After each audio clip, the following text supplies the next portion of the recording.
The raspberry worm. Phew, cries Lisa. Ugh, cries Aina. What? Cried the big sister. A worm, cried Lisa. On the raspberry, cried Aina. Kill it, cried Otto. What a fuss over a poor little worm, said the big sister scornfully. Yes, we had cleaned the raspberries so carefully, said Lisa. It crept out from that very large one, put in Aina. And supposing someone had eaten the raspberry, said Lisa, then they would have eaten the worm too, said Aina. Well, what harm, said Otto. Eat a worm, cried Lisa. And kill him with one bite, murmured Aina. Just think of it, said Otto, laughing. Now it is crawling on the table, cried Aina again. Blow it away, said the big sister. Tramp on it, laughed Otto. But Lisa took a raspberry leaf, swept the worm carefully onto the leaf, and carried it out into the yard. Then Aina noticed that a sparrow, sitting on the fence, was just getting ready to pounce on the poor little worm. So she took up the leaf, carried it into the wood, and hid it under a raspberry bush, where the greedy sparrow could not find it. Yes, and what more is there to tell about a raspberry worm? Who would give 3 straws for such a miserable little thing? Yes, but who would not like to live in such a pretty home as it lives in such a fragrant, dark red cottage, far away in the quiet wood among the flowers and green leaves? Now, it was just dinner time, so they all had a dinner of raspberries and cream. Be careful with the sugar, Otto, said the big sister, but Otto's plate was like a snowdrift in winter, with just a little red under the snow. Soon after dinner, the big sister said, Now we have eaten up the raspberries, and we have none left to make preserve for the winter. It would be fine if we could get 2 baskets full of berries, then we could clean them this evening, and tomorrow we could cook them in the big preserving pan, and then we should have raspberry jam to eat on our bread. Come, let us go to the wood and pick, said Lisa. Yes, let us, said Aina. You take the yellow basket, and I'll take the green one. Don't get lost, and come back safely in the evening, said the big sister. Greetings to the raspberry worm, said Otto mockingly. Next time I meet him, I shall do him the honor of eating him up. So Aina and Lisa went off to the wood. Ah, how delightful it was there, how beautiful. It was certainly tiresome sometimes climbing over the fallen trees and getting caught in the branches and waging war with the juniper bushes and the midges, but what did it matter? The girls climbed well in their short dresses, and soon they were deep in the wood. There were plenty of bilberries and elderberries, but no raspberries. They wandered on, and at last they came— No, it could not be true. They came to a large raspberry wood.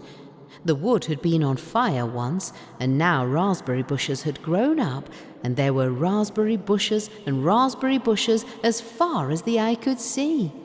Every bush was weighed to the ground with the largest, dark red, ripe raspberries, such a wealth of berries as 2 little berry pickers had never found before. Lisa picked, Aina picked, Lisa ate, Aina ate, and in a little while their baskets were full. Now we shall go home, said Aina. No, let us gather a few more, said Lisa.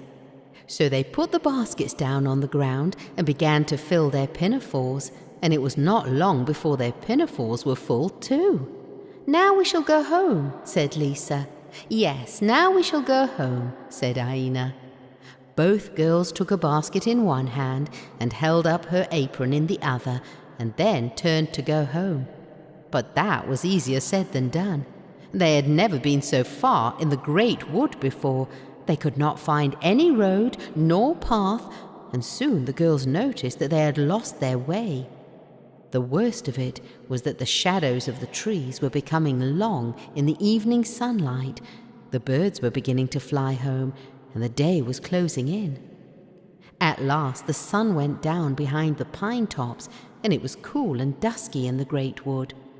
The girls became anxious, but went steadily on, expecting that the wood would soon end and that they would see the smoke from the chimneys of their home. After they had wandered on for a long time, it began to grow dark. At last they reached a great plain overgrown with bushes, and when they looked around them, they saw, as much as they could in the darkness, that they were among the same beautiful raspberry bushes from which they had picked their baskets and their aprons full. Then they were so tired that they sat down on a stone and began to cry. "I am so hungry," said Lisa. "Yes," said Aina, "if we had only 2 good meat sandwiches now." As she said that, she felt something in her hand, and when she looked down, she saw a large sandwich of bread and chicken, and at the same time Lisa said, "How very queer!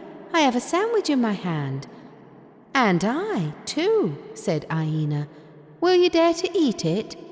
"Of course I will," said Lisa. "Ah, if we only had a good glass of milk now." Just as she said that, she felt a large glass of milk between her fingers, and at the same time Aina cried out, "Lisa, Lisa, I have a glass of milk in my hand. Isn't it queer?" The girls, however, were very hungry, so they ate and drank with a good appetite. When they had finished, Aina yawned, stretched out her arms and said, "Ah, if only we had a nice soft bed to sleep on now." Scarcely had she spoken before she felt a nice soft bed by her side, and there beside Lisa was one too. This seemed to the girls more and more wonderful. But tired and sleepy as they were, they thought no more about it, but crept into the little beds, drew the coverlets over their heads, and were soon asleep. When they awoke, the sun was high in the heavens, the wood was beautiful in the summer morning, and the birds were flying about in the branches and the tree-tops.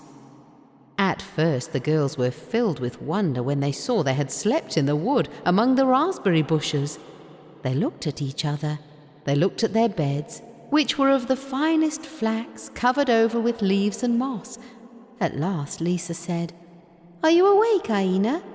"Yes," said Aina. "But I am still dreaming," said Lisa.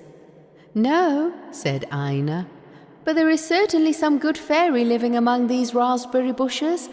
Ah, if we had only a hot cup of coffee now, and a nice piece of white bread to dip into it." Scarcely had she finished speaking when she saw beside her a little silver tray with a gilt coffee pot, 2 cups of rare porcelain, a sugar basin of fine crystal, silver sugar tongs, and some good fresh white bread. The girls poured out the beautiful coffee, put in the cream and sugar, and tasted it. Never in their lives had they drunk such beautiful coffee. "Now I should like to know very much who has given us all this," said Lisa gratefully.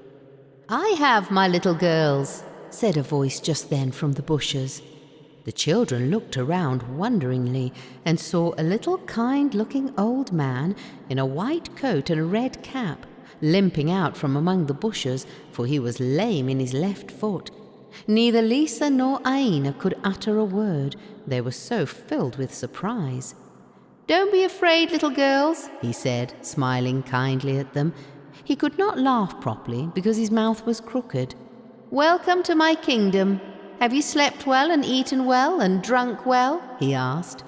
"Yes, indeed we have," said both the girls. "But tell us." And they wanted to ask who the old man was, but were afraid to. "I will tell you who I am," said the old man. "I am the Raspberry King, who reigns over all this kingdom of raspberry bushes, and I have lived here for more than 1,000 years. But the Great Spirit who rules over the woods and the sea and the sky did not want me to become proud of my royal power and my long life. Therefore he decreed that one day in every 100 years I should change into a little raspberry worm and live in that weak and helpless form from sunrise to sunset. During that time, my life is dependent on the little worm's life, so that a bird can eat me, a child can pick me with the berries and trample underfoot my 1,000 years of life. Now, yesterday was just my transformation day, and I was taken with the raspberry and would have been trampled to death if you had not saved my life.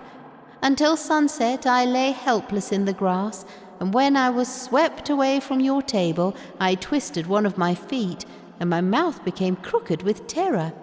But when evening came, and I could take my own form again, I looked for you to thank you and reward you. Then I found you both here in my kingdom, and tried to meet you both as well as I could without frightening you. Now I will send a bird from my wood to show you the way home. Goodbye, little children. Thank you for your kind hearts. The Raspberry King can show that he is not ungrateful." The children shook hands with the old man and thanked him, feeling very glad that they had saved the little raspberry worm. They were just going when the old man turned around, smiled mischievously with his crooked mouth, and said, "Greetings to Otto from me, and tell him when I meet him again I shall do the honor of eating him up." "Oh, please don't do that," cried both the girls, very frightened. "Well, for your sake I will forgive him," said the old man. "I am not revengeful. Greetings to Otto, and tell him that he may expect a gift from me too. Goodbye." The two girls, light of heart, now took their berries and ran off through the wood after the bird, and soon it began to get lighter in the wood, and they wondered how they could have lost their way yesterday. It seemed so easy and plain now. One can imagine what joy there was when the two reached home. Everyone had been looking for them, and the big sister had not been able to sleep, for she thought the wolves had eaten them up. Otto met them. He had a basket in his hand and said, "Look, here is something that an old man has just left for you." When the girls looked into the basket, they saw a pair of most beautiful bracelets of precious stones, dark red, and made in the shape of a ripe raspberry, and with an inscription, "To Lisa and Aina." Beside them there was a diamond breastpin in the shape of a raspberry worm. On it was inscribed, "Otto, never destroy the helpless." Otto felt rather ashamed. He quite understood what it meant, but he thought that the old man's revenge was a noble one. The Raspberry King had also remembered the big sister, for when she went in to set the table for dinner, she found 11 big baskets of the most beautiful raspberries, and no one knew how they had come there, but everyone guessed. And so there was such a jam making as had never been seen before. And if you like to go and help in it, you might perhaps get a little, for they must surely be making jam still to this very day.